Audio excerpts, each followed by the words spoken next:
Voici l'émission de Paul Hood à 98,5 avec mon avocat, maître Michel Lebrun, qui va donner les explications aujourd'hui, le 25 juin 2014, sur la question de l'illégitimité des juges de la Cour du Québec, de l'Assemblée nationale et même des tribunaux judiciaires.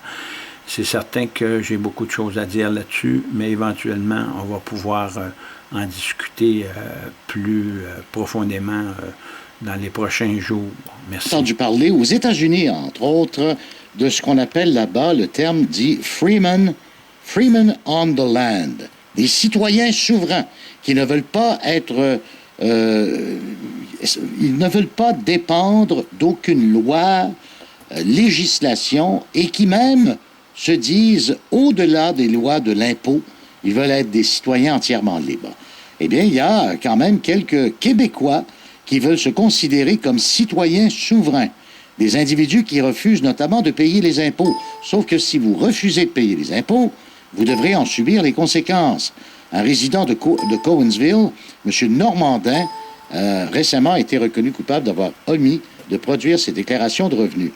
Mais son avocat, qui compte appeler de la décision, croit que les tribunaux du Québec sont illégitimes. Son avocat est Maître Michel Lebrun. Maître Lebrun, bonjour. Oui, bonjour. Vous considérez que la Cour supérieure, la Cour d'appel, la Cour du Québec, tout ça est inconstitutionnel? Ah, ben ça fait beaucoup. Écoutez, si on regarde le cas de M. Normandin seulement, ce sont des poursuites sommaires. Et la Cour des poursuites sommaires réfère à une disposition du Code criminel où on définit juge de la Cour provinciale. Et juge de la Cour provinciale, c'est toute personne qu'une loi de la législature d'une province nomme juge ou autorise à agir comme juge. Alors, notre appel, pour le moment, il est uniquement sur la Cour du Québec. Et ce qu'on dit, c'est que la loi sur la Cour du Québec, elle a été faite par le Parlement du Québec, et le Parlement du Québec n'est pas la législature du Québec. Alors, c'est tout ce qu'on dit. Mais ça a des conséquences énormes. Évidemment, vous faites référence à l'abolition en 1968 de ce qu'on appelait la Chambre haute à Québec, le Conseil législatif, l'équivalent du Sénat, si on veut. On n'a plus de Sénat. Mais vous dites donc que les lois qui auront été votées après ne peuvent pas être reconnues comme constitutionnelles. Est-ce que vous reconnaissez que les tribunaux québécois sont quand même légaux? Ben, je pense que de facto, ils le sont. Et ils le sont tant qu'une autorité ne dit pas qu'ils ne le sont pas.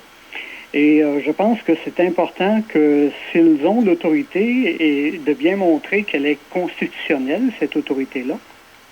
Et si elle n'est pas constitutionnelle, ben, je pense qu'il faut le démontrer. L'avez-vous déjà testé en cours? Est-ce que vous avez déjà invoqué cette clause à laquelle vous croyez en disant ben, le Parlement du Québec n'est pas la législature? Est-ce que vous l'avez déjà testé? Mais regardez, ça c'est certain, hein, que le Parlement du Québec n'est pas la législature. Premièrement, parce que la loi qui était à Londres jusqu'en 1982, elle n'a pas été changée. Il y avait deux articles. Là. Il y avait l'article 71 qui dit que la législature est composée de deux chambres, le Conseil législatif et puis l'Assemblée législative.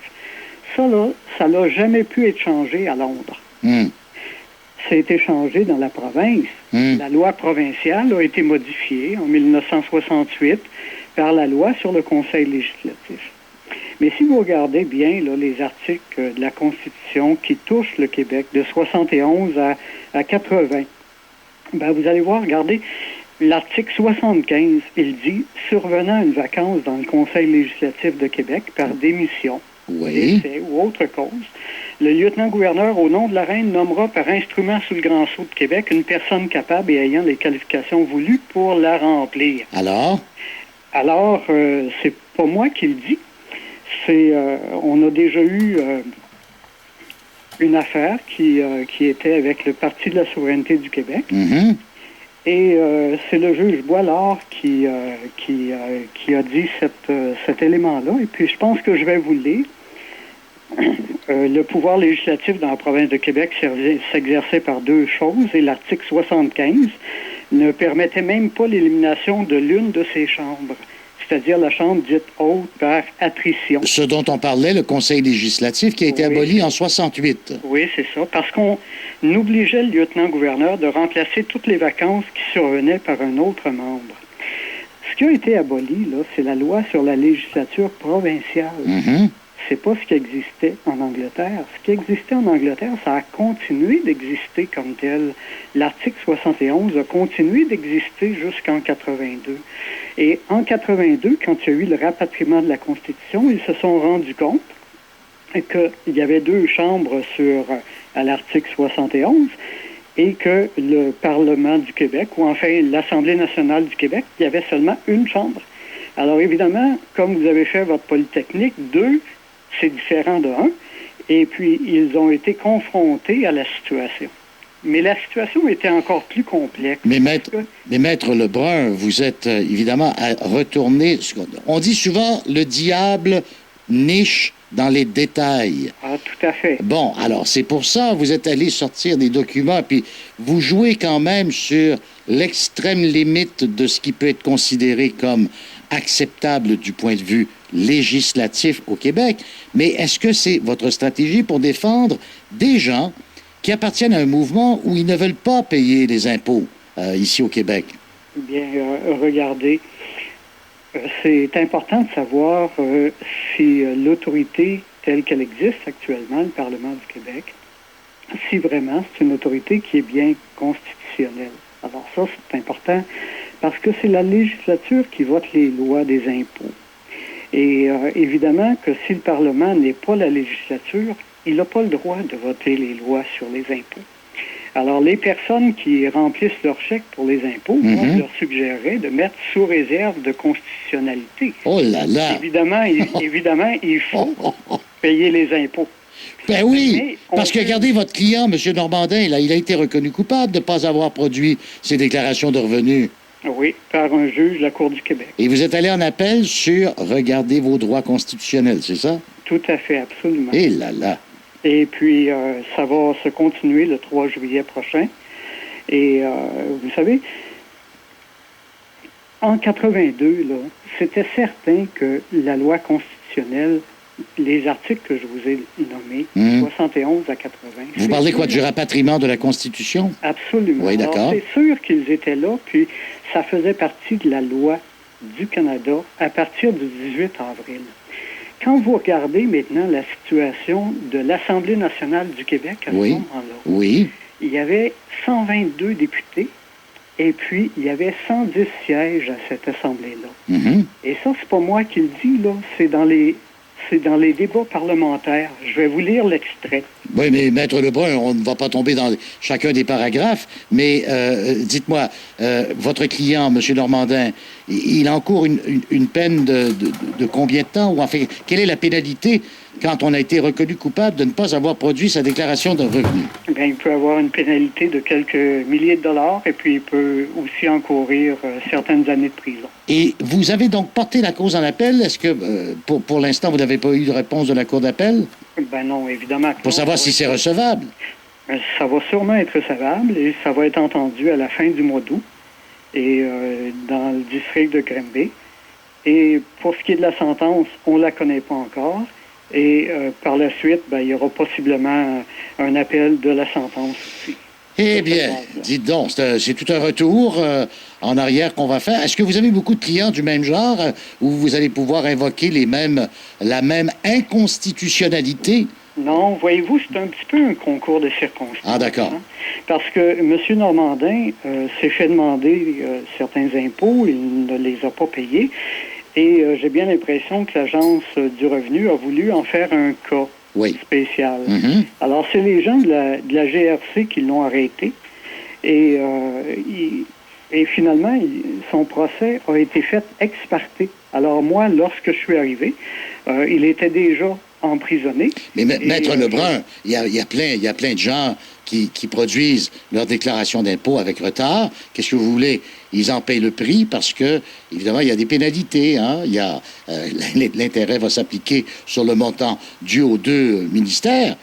Pourquoi est-ce qu'on en est arrivé là, M. Normandin? C'est parce que lui, il a proclamé qu'en tant que citoyen souverain, il ne voulait pas payer ses impôts. S'il n'avait pas proclamé ça, on l'aurait laissé courir, comme on dit, et puis un jour, il aurait été obligé de faire sa déclaration et payer, bien entendu, les pénalités qui vont avec. M. Normandin a fait sa déclaration. Oui, bon, alors pourquoi on l'a arrêté? Pourquoi on l'a arrêté?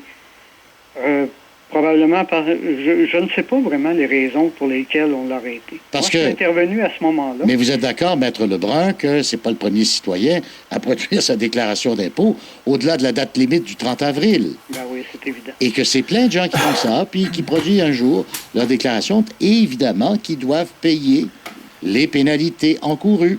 Oui, c'est évident, mais disons que pour M. Normandin, on a voulu en faire un cas et voilà. spécial.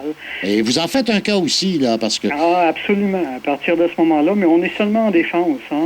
On n'est pas en attaque, là, on est... Eh bien, on verra la suite des choses. Merci de nous avoir parlé, Maître Lebrun. Ben, c'est moi qui vous remercie. Au revoir. Maître Michel Lebrun.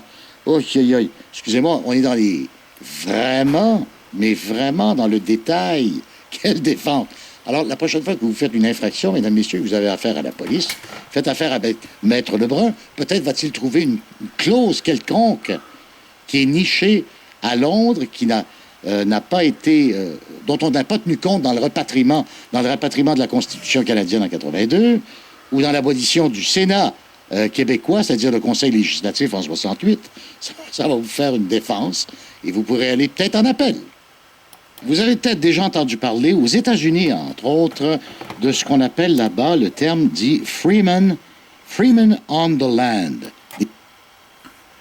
Bon, mais je dois dire à M. Paul Wood qu'il est dans l'erreur, parce que je ne suis pas un freeman on the land.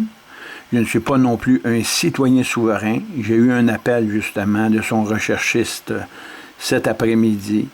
Et je lui ai dit que je suis un monarchiste catholique, je suis monarchiste britannique, donc j'ai fait serment d'allégeance à Sa Majesté la Reine Élisabeth II, chef du Royaume-Uni en Canada. Je n'ai pas fait serment d'allégeance à Sa Majesté le procureur général du Canada ou Sa Majesté le procureur général du Québec. Je n'ai jamais refusé de payer les impôts. J'ai tout simplement expédié 21 télégrammes pour qu'on me fournisse les amendements constitutionnels qui me permettent à moi de payer les impôts comme être humain et qui permettent tout simplement à la personne physique, Jacques Normandin, assurance sociale 231 249 525, de payer ses impôts en passant par moi son représentant. Ce qui est arrivé dans le dossier, c'est que la juge Julie Beauchesne a rendu jugement et m'a condamné à l'emprisonnement. J'ai été emprisonné, je suis présentement libéré sous caution. Et j'ai été emprisonné, non pas parce que je ne veux pas payer des impôts, mais parce que je suis un être humain. Et l'être humain a fait jurisprudence en 2004 devant le très honorable juge François Godbout à la Cour du Québec et devant la juge Feu Rénal Fréchette en Cour supérieure du Québec. Ils ont reconnu qu'un être humain n'est pas un sujet de droit. Donc, M. Paul Wood, sujet de droit, je n'ai pas besoin de vous l'expliquer, c'est ou une personne physique ou une personne morale. Ça n'a pas de vie humaine. C'est patronyme comme Wood. C'est pas ni masculin ni féminin. Puis ça représente toutes les Wood du Canada et de l'Amérique et même de la planète. Vous comprenez? Ça n'a pas de vie humaine. C'est une raison sociale qui est une propriété de l'État comme vos biens, votre voiture, votre maison, votre chalet, votre compte de banque et tout ça.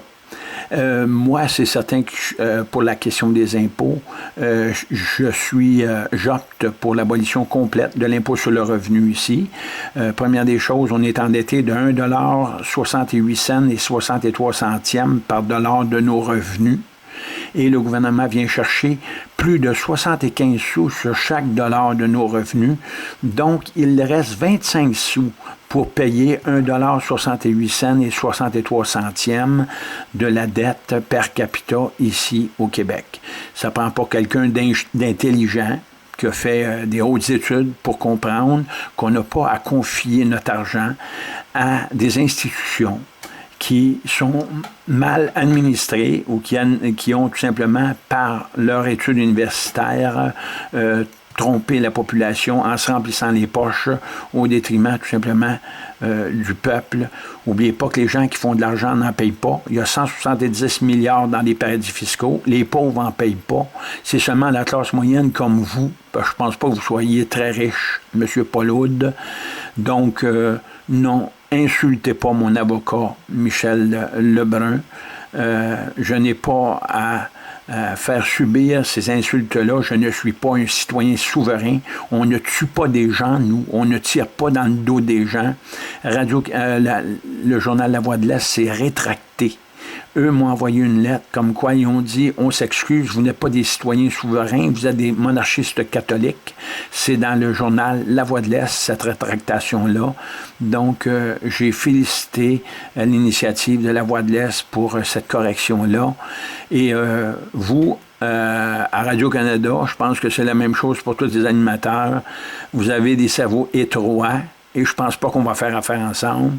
Peut-être vous allez pouvoir parler à mon avocat, mais ça m'étonnerait que nous soyons sur le même diapason. Je ne crois pas que vous ayez tout simplement l'esprit assez large ou assez honnête pour pouvoir bien comprendre ce que je veux expliquer à la population. Je n'ai rien à me reprocher. Je peux aller en prison au service de la justice et non au service de l'injustice. Et moi, c'est pour la justice de la population et de vos enfants, M. Paul-Oud, que je fais ça. Je ne le fais pas pour moi et je ne crois pas que vous ayez le courage de faire ce que je fais. Merci beaucoup et ça va être public, cette chose-là. Merci.